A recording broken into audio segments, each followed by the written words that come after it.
2025 సంవత్సరం 10వ రాశి మకర రాశి చెప్పుకుందాం.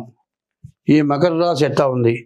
ఈ మకర రాశికి ఏలినాడు శని అయిపోయింది, కానీ శని వక్రించున్నాడు.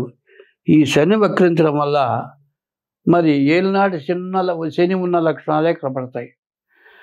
నవంబరు 27వ తారీఖు వరకు 2025 సంవత్సరం నవంబరు 27 వరకు మాత్రం చాలా కష్టాలు నష్టాలు ఎక్కువగా ఉంటాయి. చాలా జాగ్రత్తగా ఉండాలి. అనవసరమైన ప్రయాణాలు చేయకూడదు. నీటిలో దిగి ఈతలు కొట్టకూడదు. నీటిలో దిగి ఈతలు కొట్టడం కానీ నీటి చల్లాటం కానీ పనికిరాదు. ఏదో చూద్దాం, నది వచ్చిందిట, నది పొంగుతుంది గిట, ఇట్లా చూద్దామనే ఆలోచనలు చేయొద్దు. ఎందుకంటే సెప్టెంబరు 13 వరకు కుజుడు కన్యలో ఉన్నాడు. శని కుజులు సప్తమంలో సమసప్తకంలో ఉండటం చేత అనేక రకాల ఉపద్రవాలు రావడానికి అవకాశం ఉంది. అందువల్ల ఎవరైనా సరే ముఖ్యంగా తప్పనిసరిగా అవసరమైన పని తప్పితే మిగతా పనులు చేయకూడదు. మరి ఈ మకర రాశి వాడు కూడా ఎంత జాగ్రత్తగా ఉంటే అంత మంచిది. ఈ మకర రాశికి కూడా ఏమాత్రం బాగా లేదు అని చెప్పాలి. ఈ రాశి వాళ్ళు డేట్ ఆఫ్ బర్త్ ద్వారా జాతకం చూపించుకోవడం చాలా అవసరం.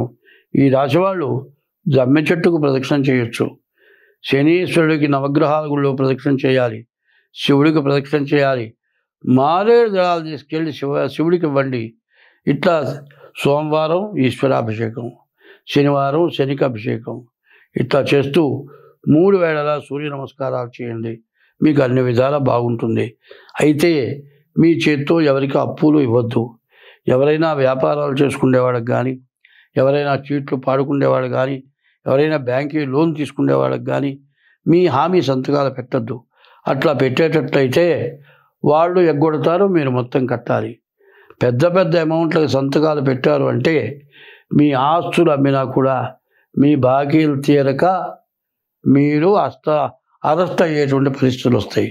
కాబట్టి ఈ రాశి వాళ్ళు చాలా జాగ్రత్తగా ఉంటాం. మీ డేట్ ఆఫ్ బర్త్ ద్వారా మీ జాతకం చూపించుకోవటం, మీ డేట్ ఆఫ్ బర్త్ లేకపోతే హస్త సాముద్రిక ద్వారానైనా సరే మీ జాతకం చూపించుకుంటే మీకు అన్ని విధాలా బాగుంటుంది. దానికి దోషాలు ఉంటే దోషాలు చెబుతాం. ఆ దోషాలు ఏమన్నా ఉంటే దానికి పరిహారాలు చెబుతాం. ఆ పరిహారం కావాలంటే చేయిస్తాం. మీకు అన్ని విధాలా బాగుంటుంది. స్వస్తి.